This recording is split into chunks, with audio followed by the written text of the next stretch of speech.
Hello and welcome to Mental Health Mondays. So happy to be here live with you guys today. It's been a few weeks, and so we missed you. And of course, happy to be with my co-host, Dr. Ricardo Whyte. Clint Ives is here. Clint, I feel like you're a co-host too. He's an Because honorary. He's you are emeritus. you are an honorary co-host, Clint. Clint, put a 1 in the chat if you just love being the first one every week. I love it that you don't like you are our cheerleader. Put a 1. Yes, we love that you are here. And again, this is our grand finale for this season, as they say, of Mental Health Mondays. We're going to be taking a summer break, even though we're we're not midsummer yet. What is today? June. It's today the 10th, the 11th. Today's the 10th. Yeah. Okay, Yeah. so we're not even middle of June yet, but this summer is flying by. But we're gonna take a little break and then come back in our 3rd season. That's pretty good, Dr. Whyte. It's gonna be our 3rd season after this break. That's pretty cool. It's absolutely awesome. Awesome. That is pretty cool. So we, of course, aren't going to leave you on a cliffhanger. It's going to be the reverse. We're actually going to finish a series. Yeah, we're going to finish the series like we promised. And then Absolutely. we'll come back with something new, something exciting. But no, people are already putting in the chat. Welcome from South Africa. Oh, hey, Amalia. Yeah, yes. Or Amelia. I don't know if you're saying it right or if I'm saying it right, but yes, but welcome from South Africa. We're happy that you're here. So, wow, that's a blessing. I don't even know what time it is there. Could be middle of the night. It might be Tuesday morning. I'm not quite sure what the time difference is, but we are thrilled. Probably is Tuesday morning, but we are thrilled to have you here with us. And we just pray over the topic will be a blessing to you and to everyone else. And so welcome. And if anybody else wants to put in the chat where you're viewing from, we'd like to say welcome to you too. And definitely share this link. Share this link on your social media. What we've been talking about, the 4 horsemen, the communication styles that give you a sense of the direction of where your marriage is going, basically in a negative way, that is beneficial to every marriage. Absolutely. Every couple. And so if someone is married, they need to hear this. So definitely share this link on your social media, invite your friends, and let them know what we're talking about. But we want to welcome M.I. Ford from Pulaski, Tennessee. You're just right up the road from me. You're not that far at all. So welcome. And Amelia, special props to you. It's 2:00 in the morning where she is. 2 a.m. I think, yes. So wow. Well, thank you for tuning in at 2 a.m. Yes, that's amazing.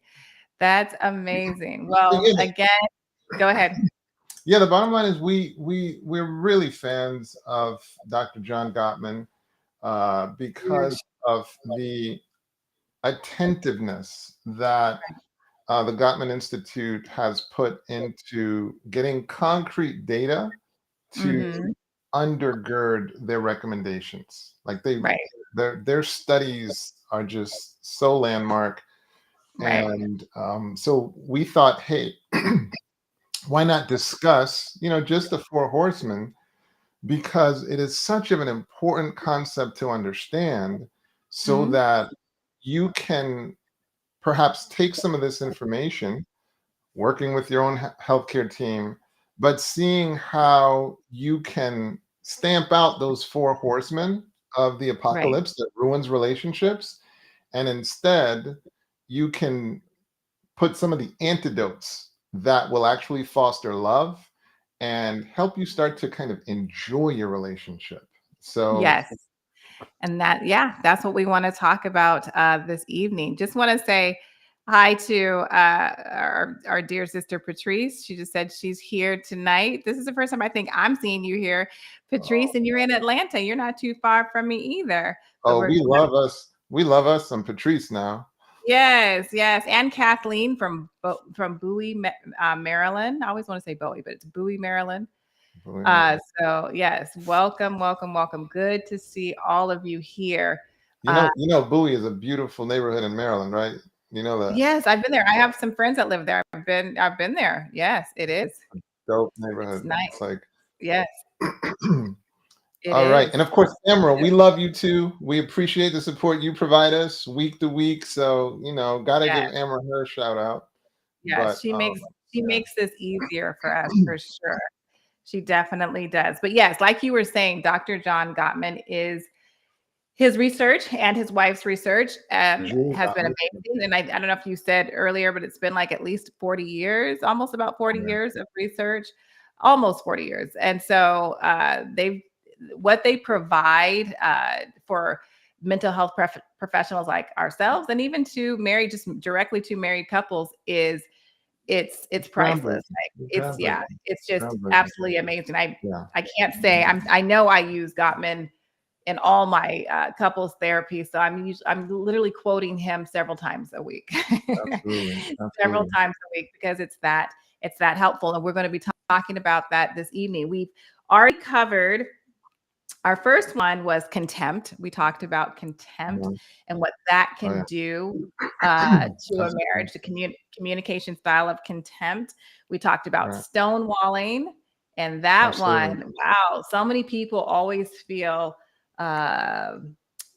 sometimes, a lot of times, people when there's a stonewalling type of communication style in a marriage, they feel justified, or they even feel sometimes I see that a lot, that they feel justified, or they think, well, I'm shutting down, I'm being quiet, like I'm doing the mature thing. And we talked about that last time, that shutting down is never okay in communication in a marriage. Like that's not going to help, but taking a break and communicating to your spouse that, I need to take a break. I'm putting myself in timeout. We'll come back together at a certain time and we'll discuss this. That's okay. But just complete silence, that's not okay, because we talked about this last time. You are still communicating, even when you're not. Even your silence is still communicating. You're still your facial expressions, your body language, you're still telling your spouse something.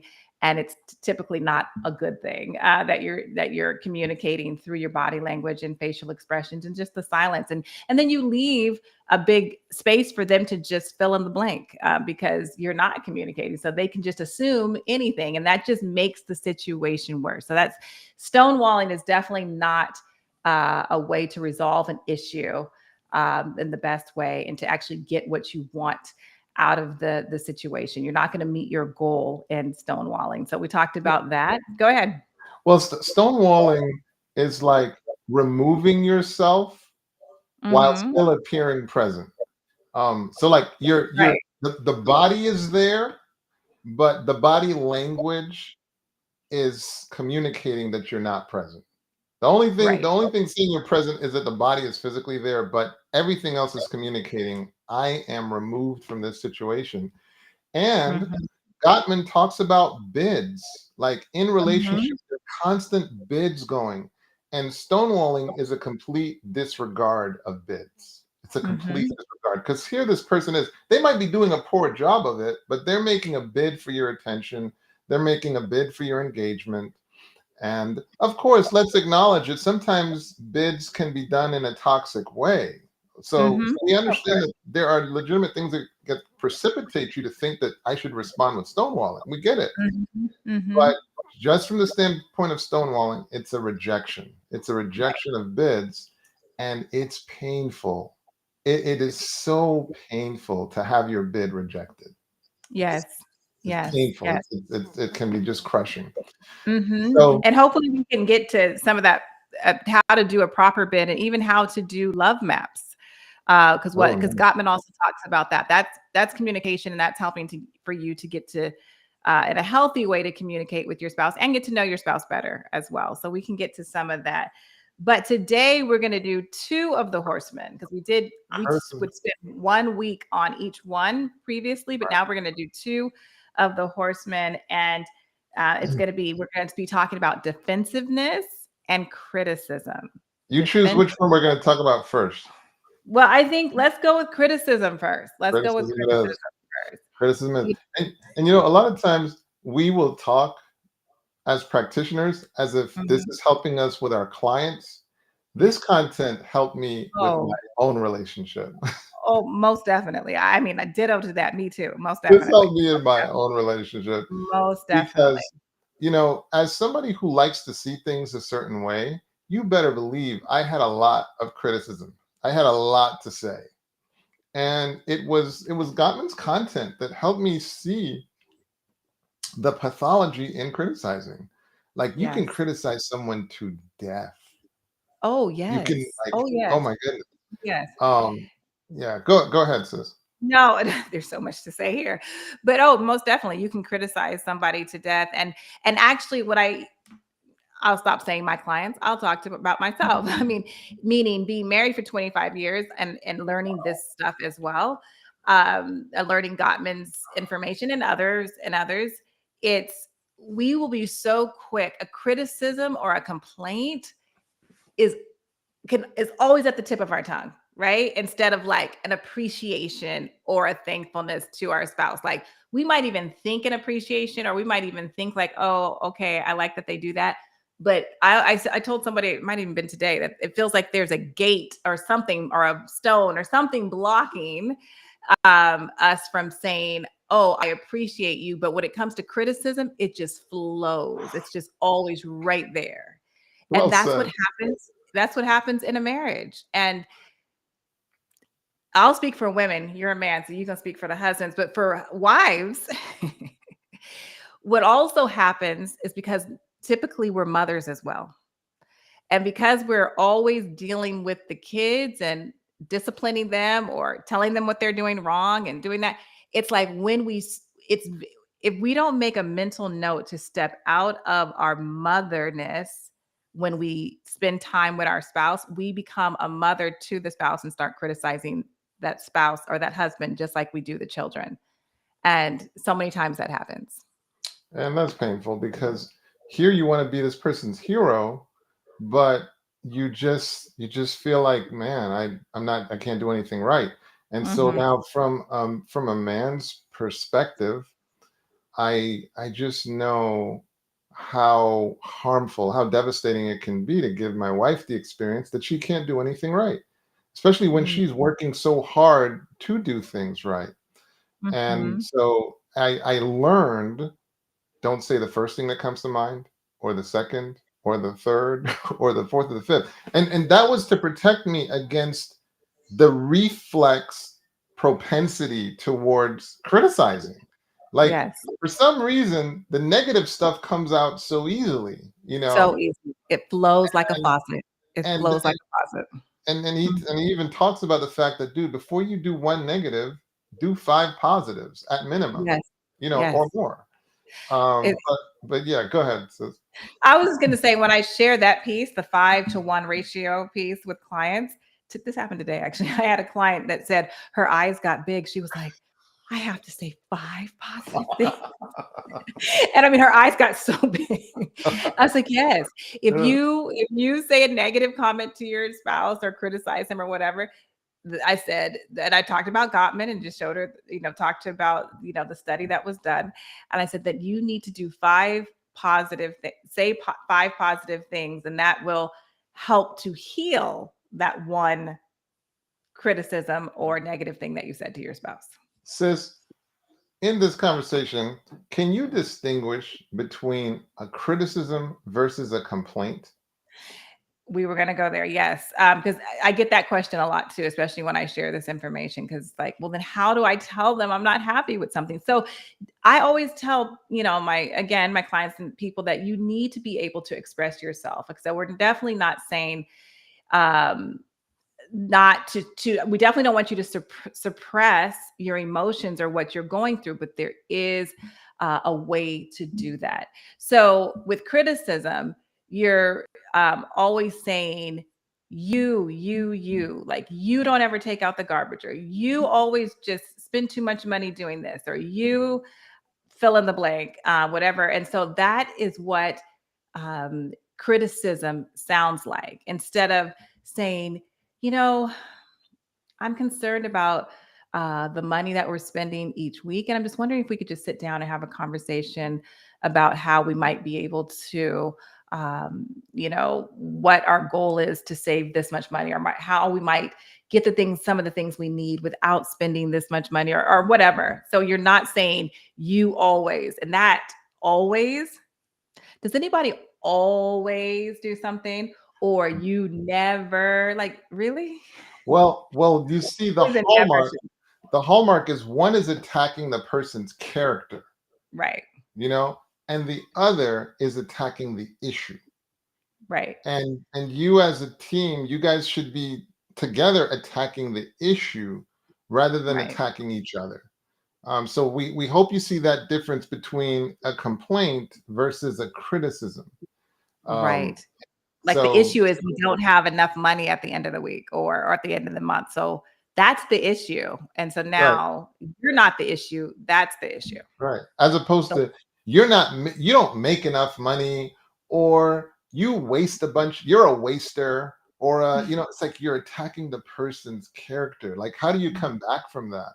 As Mhm. opposed to, let's keep this about the issue. There's a money deficit, and Right. then it's easier to. And it's like, no, we're partners in this, so why would I want to attack you? But we are having this issue. Let's solve it together. Mhm. Mhm. All Just right. want to just want to remind everyone that we are taking your questions and your comments. And so please put in the chat any questions that you have, because we would like, about this topic, because we would like to answer them. Um, Oh, yeah. Patrice So is Patrice here. said, she said, could it be that when we don't know how to praise God for his goodness regularly, that it's easier not to give positive affirmations to others? Hmm. Powerful. Hmm. Yeah. No, Yes. that's pretty good. Could it be that when we don't know how to praise God for his goodness regularly, that it's easier? So, Sister Patrice, um, first of all, she just put on this awesome festival. So congratulations. I'm sure it was awesome. Props. Um, Yes. that said, I think the one thing with that is I want to leave room for an atheist who maybe who doesn't praise God, and True. yet they might have excellent skills with knowing to celebrate their partner, or knowing that they have the tools to know, hey, I need to keep this about the issue Mhm. rather than attacking the person. And this is an important point. Sometimes as believers, we may feel like we have a leg up, right?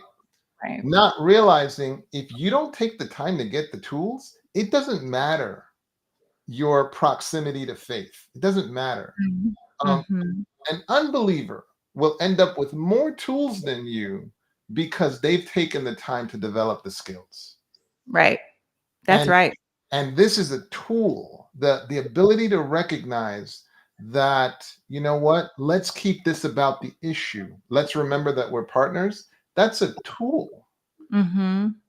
It's a tool available to the believer, and it's a tool Mhm. available to the unbeliever. Right. So Mhm. I'm glad that you brought this up, because sometimes we feel like, hey, my Christianity will be enough to protect me. And no, like, as those of us that go to church, we see some people who at times it's like, man, you could really use some tools right now. You could use some help. So Yeah. anyway, I just wanted to, but thank you for bringing up that issue. Yes. No, for sure. For sure. And I like what you said earlier, like, and what Gottman shares too with this, is that the issue is the problem. You're not the issue. We're on the same team. I did the virtual marriage retreat a week ago, and I really honed in on that concept of being on the same team. And I used the analogy of, I'm a basketball fanatic, right? So I had to use the analogy of basketball, like, and that's a team sport. So if the team, and my favorite team is the Warriors, so we'll just use them. So, like, if Draymond is going at Steph Curry, or Steph Curry and Clay are not connected and they're not in sync, because you talk about there's no way they're going to win. They're not going to win. And that's the same thing in our marriage. Like, you're not going to win when you like look at the other person as they're the opponent. They're not the opponent. They're not the enemy. They are your teammate, and they're going to, together, you guys can win together. No, and precisely. Well, you know, it's interesting because with teams, I predict the team that tends to win is the one whose mental chemistry is the tightest. And that is, don't get me started on that. You're get me started.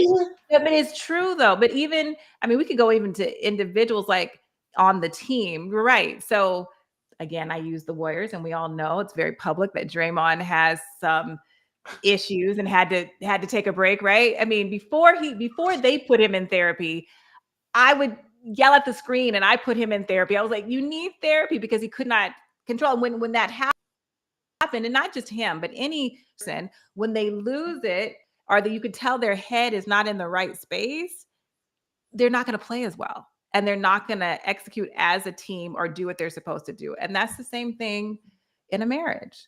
When we're talking about criticism, we're talking about communication, and any of these negative communication styles is the same thing. It's like our head is not in the game, and we're looking at our spouse as the enemy, as the opponent. I'll see your Warriors, and I'll say my favorite teams, the Bulls, and then of course once Michael left. Really? I thought your favorite team was the Lakers. The Lakers. I was getting to that because I mean, I just love the Laker commitment to Showtime, to getting the best for the Lakers. Well, the common denominator, like with a number of their championships, is none other than Phil Jackson. And one of the things Phil Jackson gives priority to is mindset. Right. He takes time to get the mindset right. And relevant to our discussion is his commitment. One of the things I love about Phil is like when the game is critical, one of the things Phil loves to do is, this team has lost 80% of the time when this and this happens. He provides just the information you need to help and put you in the mindset to win. I mean, he's so genius. And in this discussion with your teammate, rather than providing information that hurts them, provide the information that would help them. Right. And that's the problem with criticism. Like you're providing information that tears the person down, rather than providing the information that would both build them up and address the issue. Because something else that Dr. Gottman talks about is so crucial in communication. I don't care all these are the negative forms, but to have the proper communication or healthy communication in a marriage is to have, when you do have something difficult to share or something that could possibly come off as a criticism, you want to have a soft startup. So it's all about how you approach your spouse. And he even talks about if you want to get what you're wanting out of this conversation, or the thing that you're really needing your spouse to see, then you want to do that soft startup, because without the soft startup, it's going to be a hard startup and you're going to lose. You're not going to get what you want. If you want your spouse to sit down with you and review your finances because you guys are spending too much money, with a soft startup, that's possible, because his wall or her wall is not going to go up. They are going to actually listen to you and be open. They're not going to be defensive. So, and it's like, what tool is more important in a soft startup than assessing where your partner is? Like, I can't tell you how many times a quick check-in with my partner helped me to see, this is the last moment that I need to say anything that might be derived as negative. They're hungry, they're tired, they might be feeling dejected right now. This is not the moment to share. No, let it go right now, and you can come back to this another time. Somebody asked a really, really good question. Elroy Norman. I mean, and there have been some fantastic comments. Starting off with Indigo Inspire Patrice. Again, we loved your comment. Comment on what you think about our response to your comment. Let us know if it was helpful or not. Then Clint talked about dealing in absolutes is hyperbolic mess. It complicates things. And Gibson said, thank us both for our time. Thank you for your time and being here as well. We appreciate it. Elroy Norman, this is the question we should all be asking. He said, and we'll put it up there. So he said, what does winning look like in marriage? What does winning look like in marriage? What a fantastic question. It is a great question.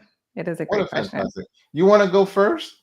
Well, I'll take a stab at it. I mean, one way winning looks like is that you're not communicating in these 4 communication styles that we're talking about. So you're communicating with your spouse without criticism or contempt or stonewalling or defensiveness. Like you're able to, you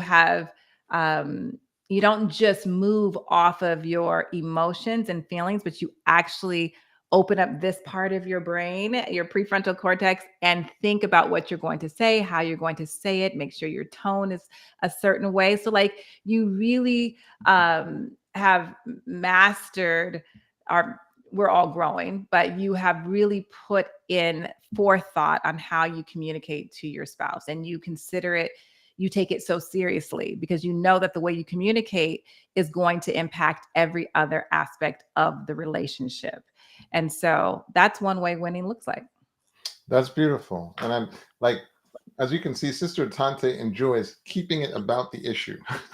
Let's be focused. I mean, winning, there's other aspects of that can look like winning as well. You can share that. I'm going to widen it out a little bit. Okay. And when you look at this life, I think if I said put a 1 in the chat, if you agree with this, I think I'd probably get a lot of 1s, but hey, let's prove it. Put a 1 in the chat if you agree that life is hard. Oh yeah. Okay? Life is hard.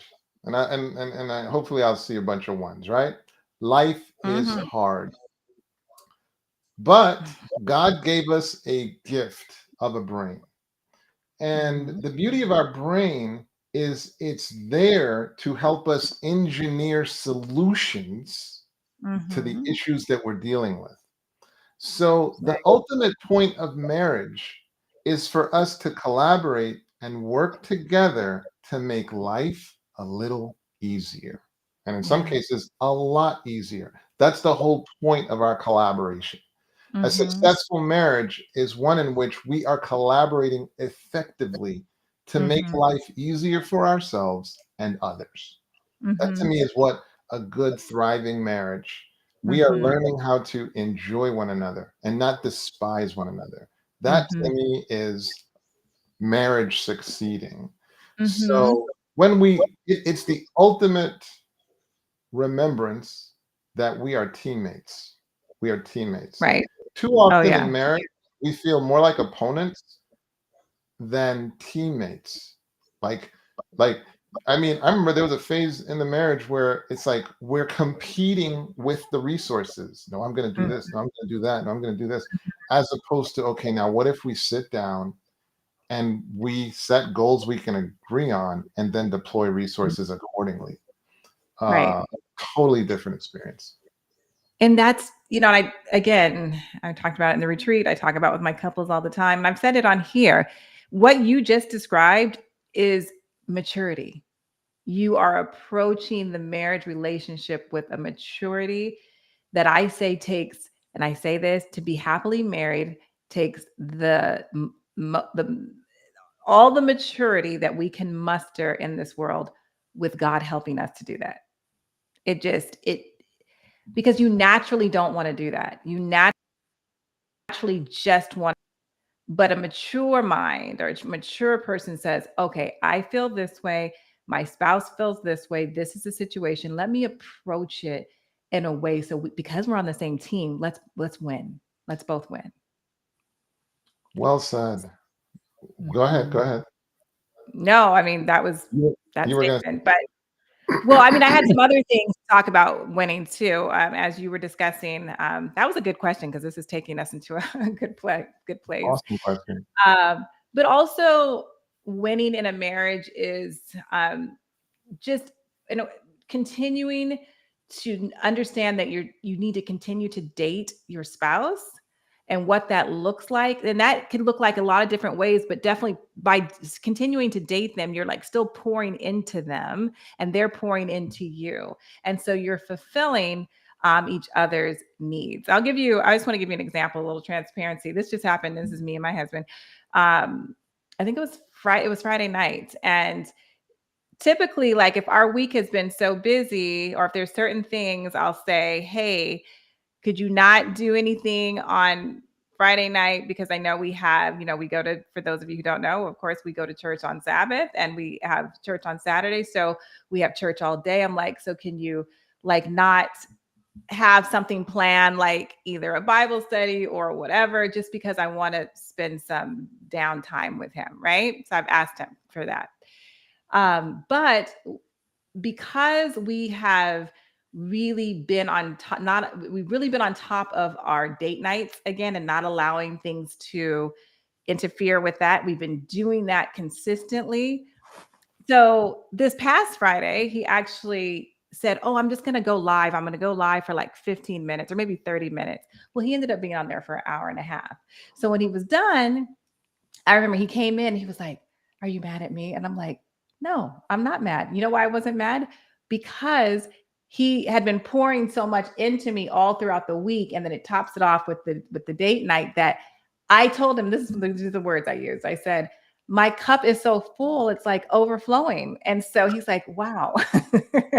So, and it was like a moment for both of us because we have busy lives and because we have actually put boundaries around that date night or the special time, whatever, we have for each other during the week, that he actually can go do more because I'm already good, if that makes sense. And so overly dating your spouse is so very important so that you keep that connection. And if, again, everybody has busy lives. And so you're able to allow them to do what they need to do after after you guys have already taken care of each other. And so I feel like that's a winning look.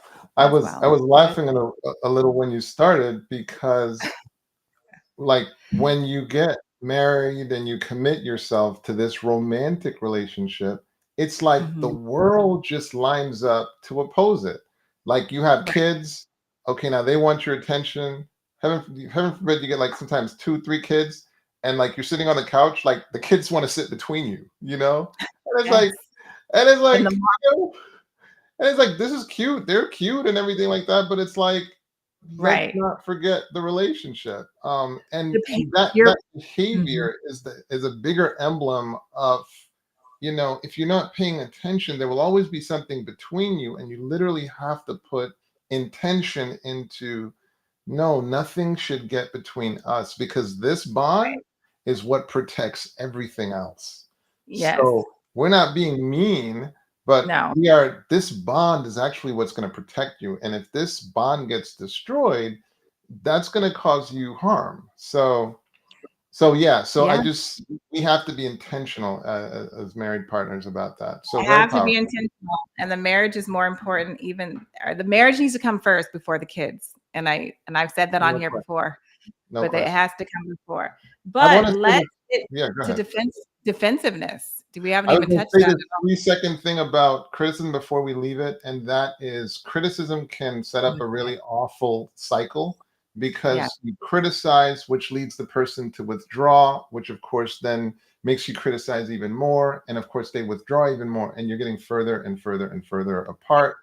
And instead of that, Sister Atonte has already mentioned the gentle startup is really, really helpful in terms of avoiding criticism and keeping it about the issue rather than attacking people's character.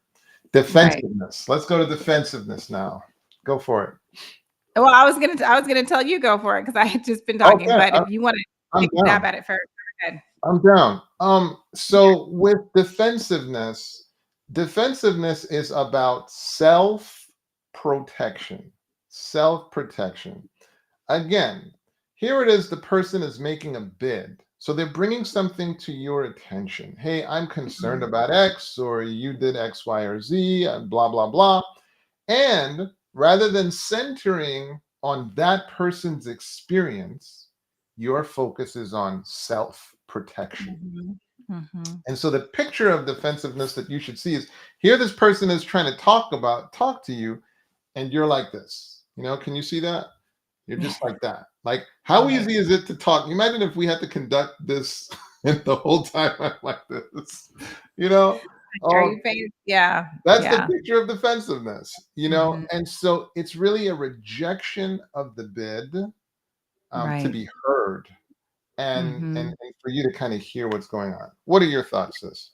Yes, no, you're rejecting your spouse feels rejected when we respond with the communication style of defensiveness. And when someone feels rejected, obviously pain comes with that. And it is just so very difficult to move forward. I mean, there's just you can move forward, but then it becomes a resentment. Like the person thinks like every time I come to you with something, that's I'm gonna do your thing. That's all I see. You're hurting me every time I try to come to you. And maybe you're not coming at them in the right way. I mean, it's very possible that you're not using a startup when you're talking to them. And then you're doing this. I like to say it's a complete wall and they just can't hear or see what you're saying. So I like to tell people when we come at them with a hard startup, it's a wall and you're wasting oxygen because they're not hearing you and they're not feeling you. It's just not happening.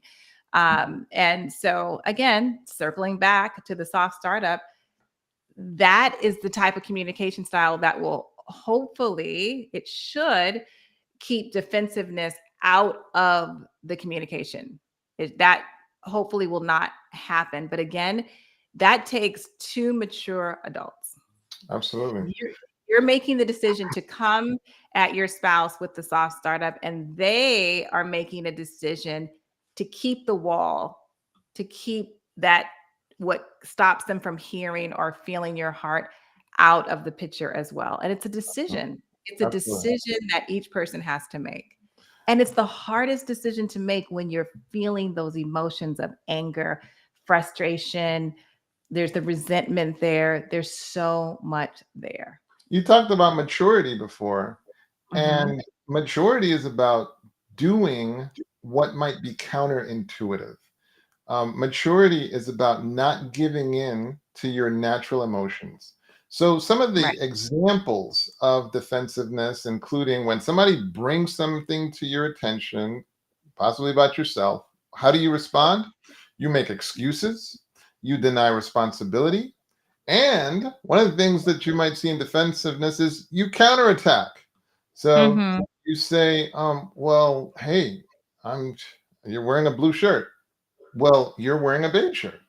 Right. It's just, back and forth, and you're moving further and further apart is what you Right. see. When you go in that direction, you're absolutely forgetting that you guys are on the same team because you shouldn't be. Because I think you said throwing a punch or something like. Did you say that? Did you say throwing a punch? I Is didn't that say the analogy you used? That's not no, the analogy you no, no, use. no, Okay, no. that's what I saw in my head. Okay, not physically really throwing a punch, but with your mouth, with your words, just counteracting what they're doing. And so, yeah, that's you not seeing that you're on the same team or not thinking that way. This is a good question. Why do people often use defensiveness to cover up their true feelings? That's a great question. Well, you said cover up. You said defend. Well, and this is why Sister Tante has said the word soft startup like several times. Mhm. When people defend, they feel insecure, they Yeah. feel attacked, they feel vulnerable. So they're covering, like we can't even get to how it is that they're feeling because they're covering it up because so it's almost like, you imagine if a person has a wound and you're ready to stab them, and if Mm. you're coming at them, hey, open up, I have something else for you. No, they're going to Yeah. defend themselves. Right. um They're trying to protect so themselves. so let me read the question again. Why do people often use defensiveness to cover up their true feelings? Um, And well, I think, and this is such an important question. They don't even get to their true feelings because they're triggered. They're triggered. They're And triggered. they're triggered and there's fear too. There's There's fear. definitely fear. There's definitely Mhm. fear, but you can't even get to the good stuff. Like you ever see an argument go back and forth and back and forth, and finally the person explodes because I'm scared. Right. Like if you get to the root issues, it wouldn't even be an argument. Like Mhm. what are the really core issues at the base of so many conflicts? I'm afraid. I Right. think you're being unfair to me. Mhm. Um, uh, I don't have any more to give. Like these are things, if you just could say it without the extra energy, a person could actually hear it.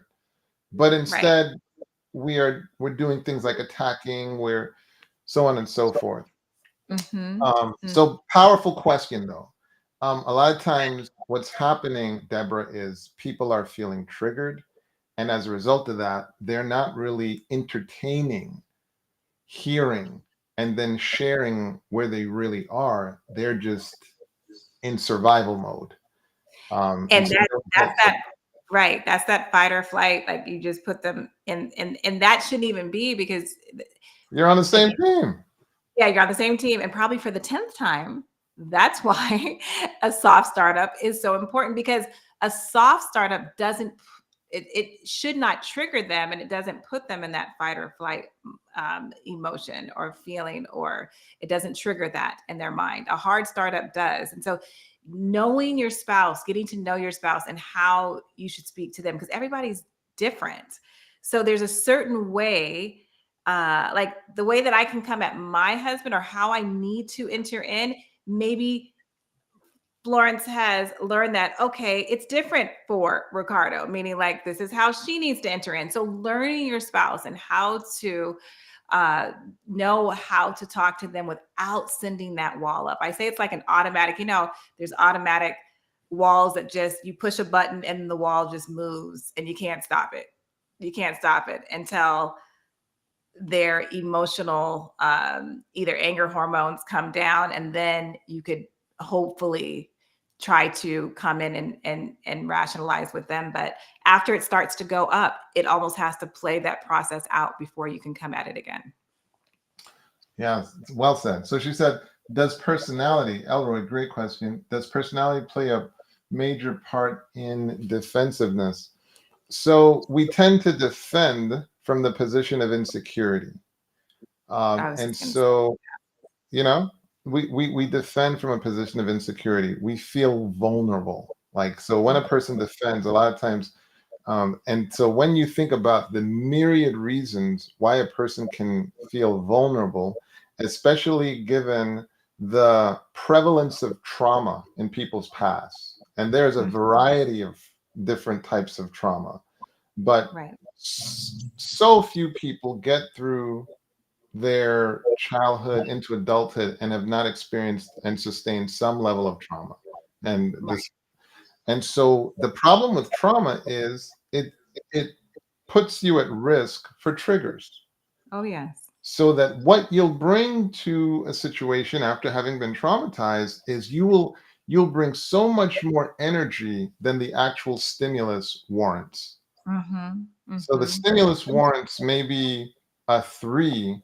Well, 3 out of 10, you're coming with a 30 out of 10, right? And it's just like, no, all that extra is from the past. It has nothing to do with that actual stimulus. Right. And so that's a factor. And so you said, personality. So when you think about personality, personality is shaped by a person's past. Um, Hmm. person's nurture and nature. So Oh, personality yeah. is a huge factor in Mhm. why a person might be defensive. And just circling back to that trauma piece that you just mentioned, um, especially childhood traumas, like if you had a parent that was verbally abusive or yelled a lot, or either, just wasn't empathetic and criticized you and put you down, when you come at that spouse with that criticism, in that the criticism with the hard startup, that inner child is triggered because they can remember all those emotions and those feelings that they had when their parent would do that or their caregiver would do that to them. And so yeah, so the like, can we just defensiveness. paint the picture?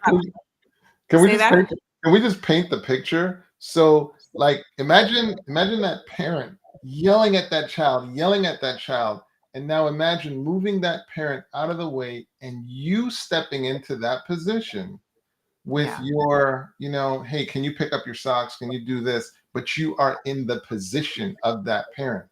Guess what? You're going to get the heat that they wish they could have given to that parent.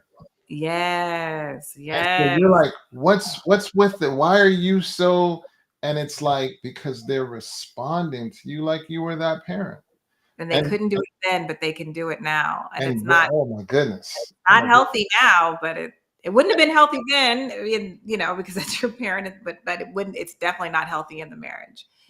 But that's how they're responding. They were wounded. Go ahead. We hope these perspectives sensitize you to why you have to get your own mental health practitioners, because these stories are so nuanced. They're so unique. It's hard for you to take what we say and just apply it to your situation, because every situation is so nuanced. So this is where now, when you get your consultant, when you get your coach, your therapist, what have you, they can better apply it to your situation. If you've ever worn a custom tailored suit, it's one thing to take it off the rack. It's another to get it tailored to your body. Then it's a whole other game. So it fits. Just wanted to share that. Perfect. So there's a question here. There's a question. It says, is defensiveness or really any, let's see. Okay, it's up there now. Is defensiveness or really any of the other horsemen a red flag in dating? Yeah. Oh yeah. Because and it's not like those behaviors cannot be unlearned, but if you're dating someone and that is how they're communicating, I want to, because I'm thinking of married couples, but if you're dating someone, there needs to be a conversation. And the conversation needs to be like, maybe we should part ways for now, and you get therapy and maybe I get therapy, and we learn how to, or maybe you can do it together and learn how to communicate. But it's definitely a red flag. At least pause, stop before you move forward. Don't you dare go down to the altar with those communication styles. Don't you dare. Here's the context. Here's the context for the four horsemen of the apocalypse. Gottman's claim to fame, one of his claims to fame, is he said he was able to analyze, I think, 5 minutes of a couple's interaction and be able to predict with 91 to 93% accuracy if they would be together in, I believe it's 5 years. Okay. Now, so of course the question then became, well, what is it you're seeing in those couples that don't survive? And so he said, well, when you analyze the interaction, you see these four horsemen of the apocalypse. Right. Okay. So these four horsemen show up and contribute to a relationship disintegrating. Right. That's the context of the four horsemen. Now, of course, with each four horsemen, if you research them, you're going to see that there's an antidote. So in the case of defensiveness, for example, the antidote is when a person comes accusing you of something, there's usually some aspect of it you can take some responsibility for.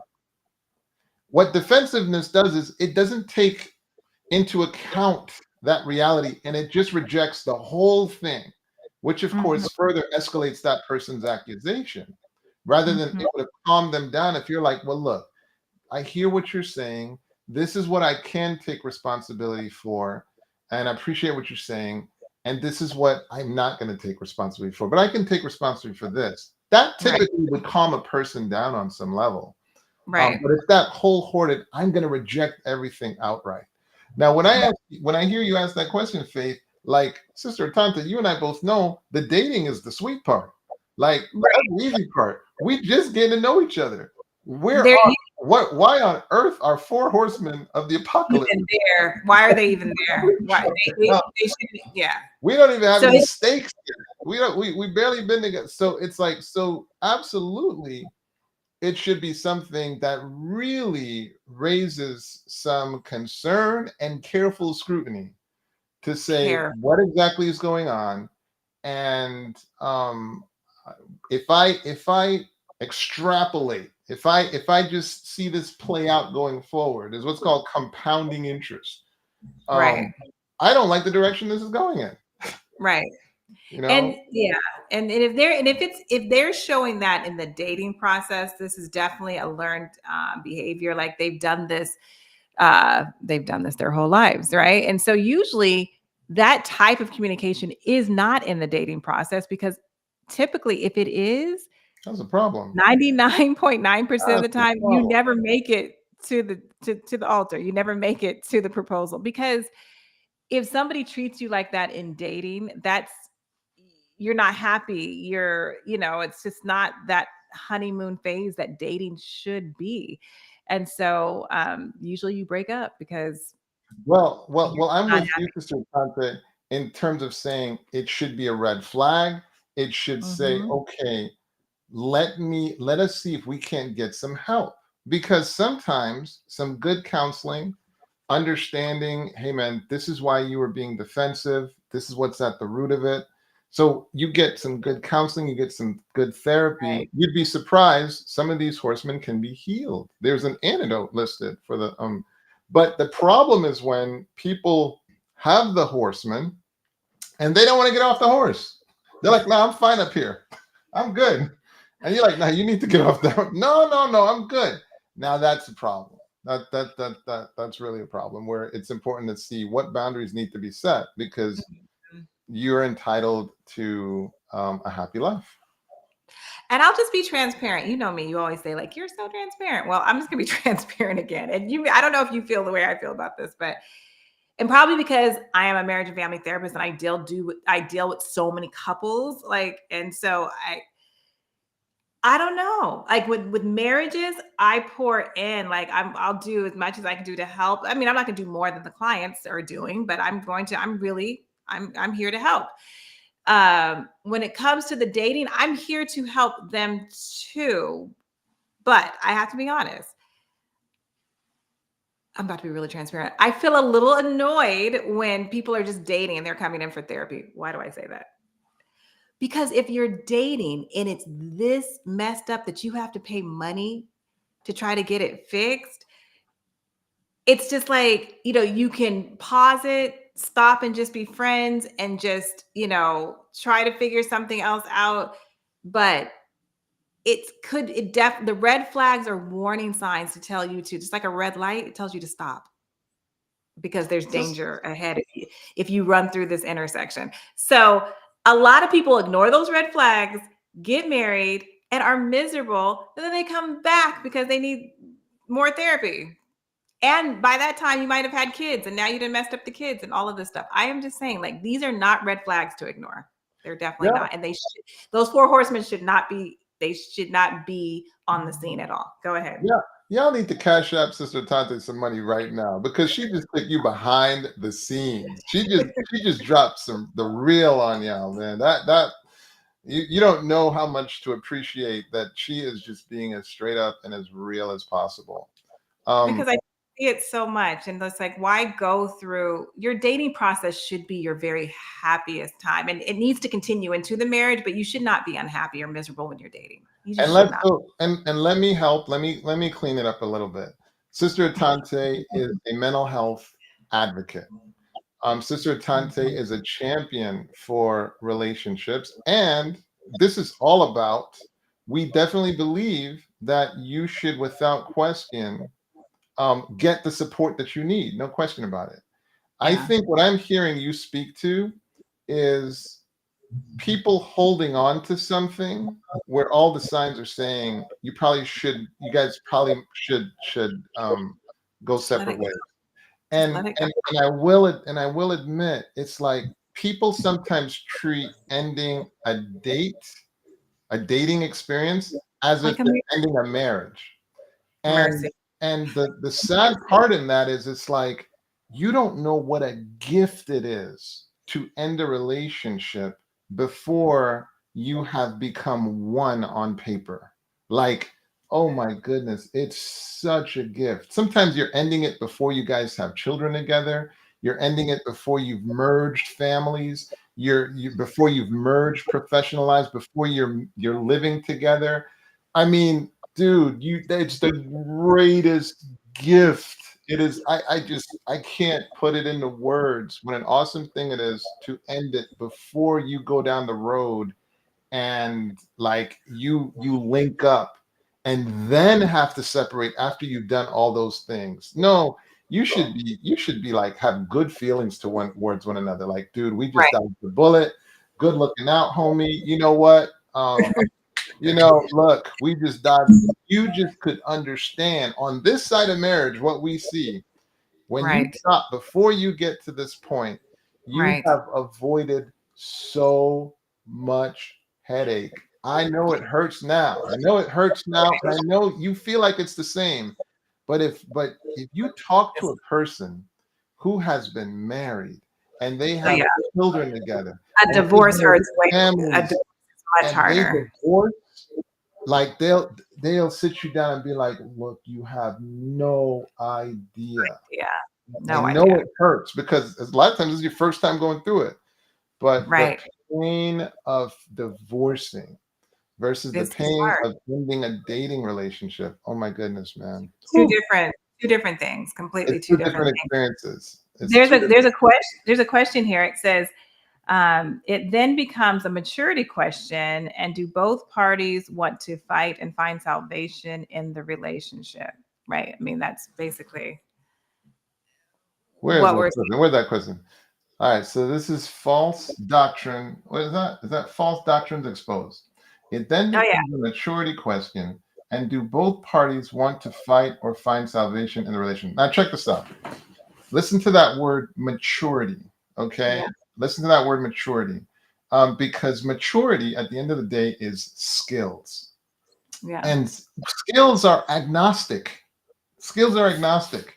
Um, Right. like, did you develop the skills to understand what causes defensiveness and how to address defensiveness? What causes criticism and how to address criticism? What causes stonewalling? What cures it? What causes contempt and what cures it?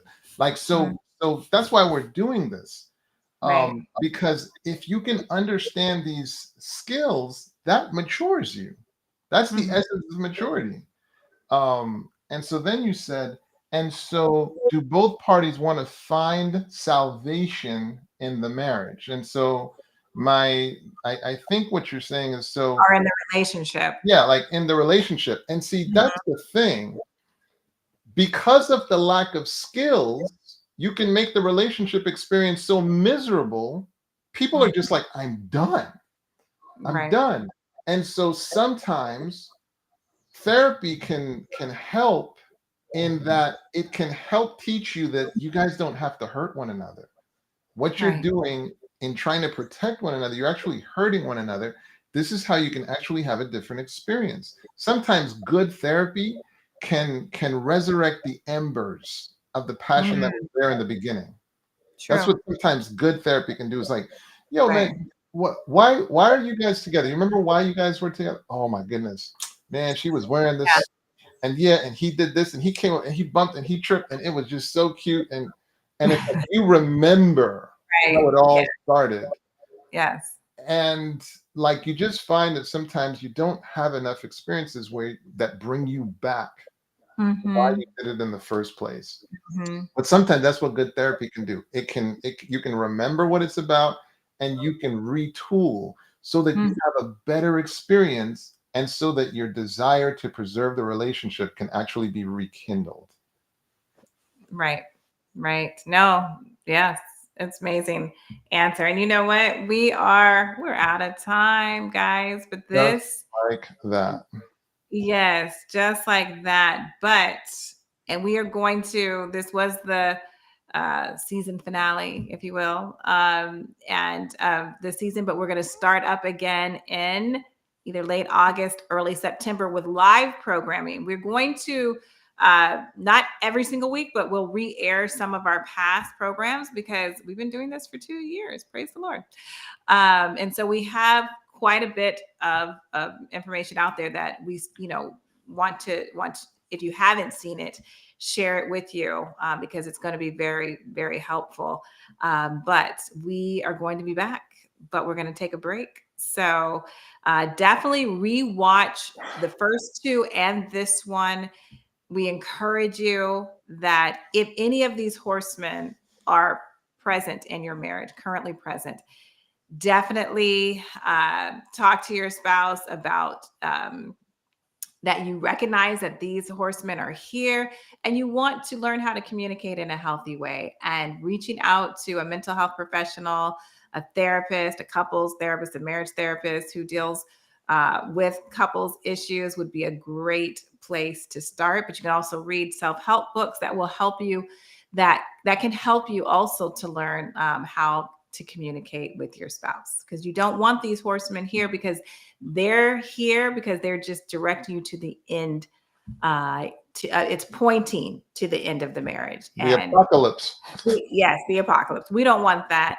And more than likely, you don't want that either. No, you don't. You want it to go in a different direction. So definitely rewatch these programs, share it on your social media, because again, every single marriage in this world can benefit from this information. So we enjoyed being here with you guys. We're going to take a break, but we can't wait to come back and start our 3rd season. So still be looking out for your notifications, because we will be re-airing some of sporadically throughout the summer, some of the older programming that has powerful information in it as well.